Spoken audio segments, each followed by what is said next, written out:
Hi, welcome to my channel. Today I'm going to be telling you what my second grader is going to be doing for his curriculum for the school year of 2022 to 2023. And so if you like homeschool curriculum videos, please remember to subscribe and let's get into this video. Okay, at this point I already have my fifth grader's curriculum video and my fourth grader's curriculum video out. So today we're gonna do second grade, and then I have kindergarten, and I'll have group work also. And then I'll have like a summer school video that's also coming. So a lot of fun things, a lot of hopefully helpful things are coming your way. So let's get into this. So it's somewhat similar to my other kids and what we're doing and what curriculum we're using. So the first thing that we're going to be doing is scriptures. This is a booklet I put together. So Come Follow Me is something we do at the Church of Jesus Christ of Latter-day Saints. And this year we're studying the Old Testament. So every month they have kind of some different subjects and things we're talking about as we go through the Old Testament. I make it into a little booklet for my kids, and I also put it on here, so if you are interested in using it, you can just, it's a free download and you can use this as well. So we do scriptures. They do it individually. We usually focus on it in group work, but it is something that they fill out individually. And then he's going to be doing math. So he's going to start on level 3 of the Good and the Beautiful math. So he is going into second grade.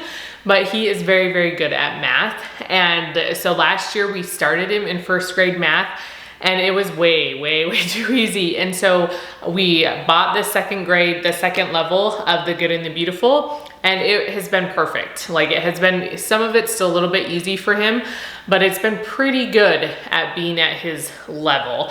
So we're going into level 3, even though he's in second grade. So this year I only bought this book. I didn't buy the manipulatives that go with it because his sister just is finishing up level 3. So we're gonna use her manipulatives, and then I bought a workbook for him. So that's what this is. And then she also has been using musical multiplication for level 3, and so he can use this as well. He likes music not quite as much as she does when it comes to like singing and remembering things that way. But this has worked really well for her, so if he wants to do it, he can. It splits the multiplication tables, times tables, into 3 sets. So she's on set D right now, which is 12s. And it gives you some different pictures that go with it, and there's music you can download.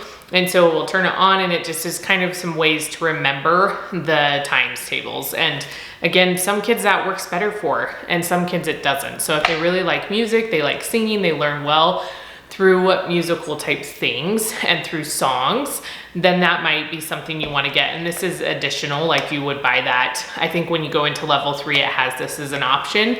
And so then you would buy it, and then you can download the music as well. So that's what he is going to be doing for math. And he's very eager to start math 3. So he might get through a big chunk of it over the summer because he just really wants to do it. And I'm like, if you want to do it, then just go ahead. And I don't want to hold them back from, being where they want to be and where they want to learn. So if he wants to start doing it over the summer, then we might end up having to buy level 4 partway through the year next year. So we'll see how it goes. And then he's also finishing up language arts level 1. And so we're going to continue to do level 1 next year as he's going into second grade, because we just started this maybe in January or February. And so we haven't gotten through it all the way. We're close to halfway, but not quite. And so we'll work on it a little bit during the summer, but then we'll finish it next year. And then we'll get level 2. I haven't bought level 2 yet because the Good and the Beautiful has been redoing some of their language arts. So I think it's like the pre-K through level 2, I believe.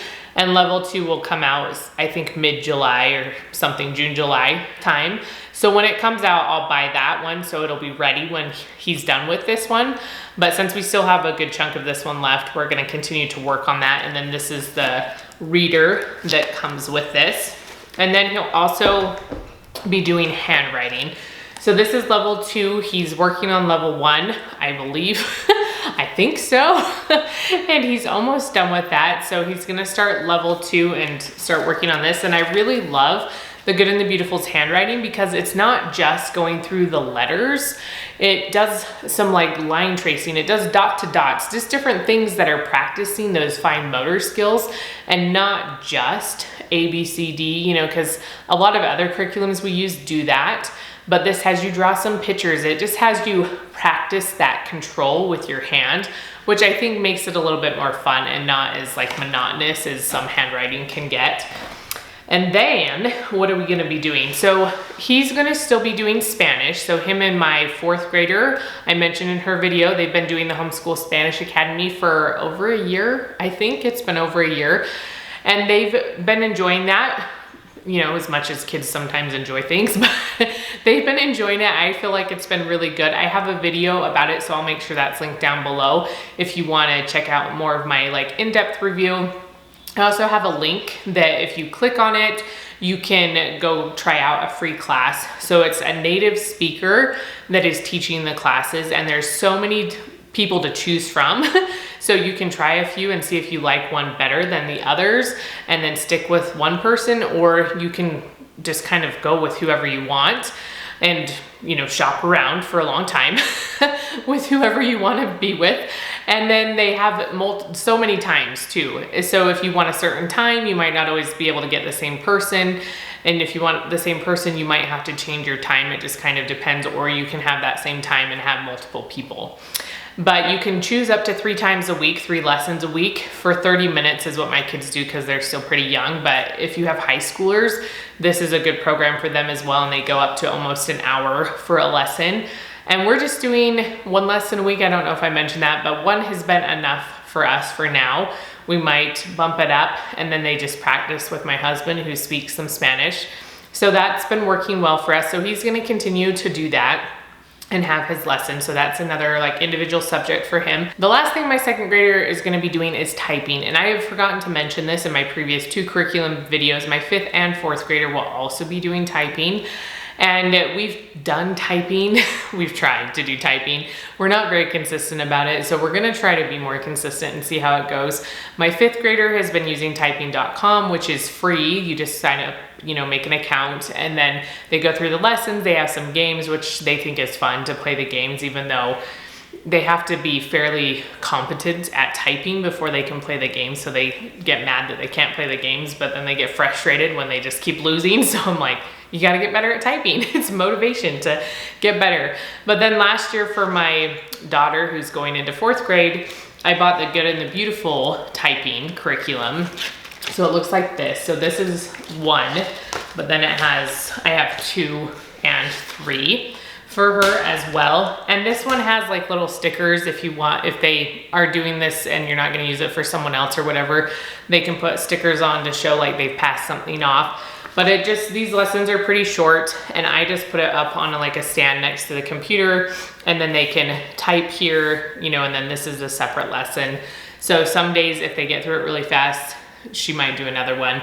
But I'll see what my 2nd grader wants to do. If he prefer doing online, if he wants to do this, we might do a mix, you know, have them do this some days and then do the online, especially if they want to play the games and stuff. So we'll see how it goes. I'm not super strict about it, but we're gonna try to be better at doing typing. Okay, so that's the curriculum for my 2nd grader. I hope you enjoyed this video. I hope it was helpful. Let me know down in the comments below something that you're looking forward to teaching this next year, a subject or something maybe your kids are looking forward to studying. And remember to give this video a thumbs up, and I will see you next time.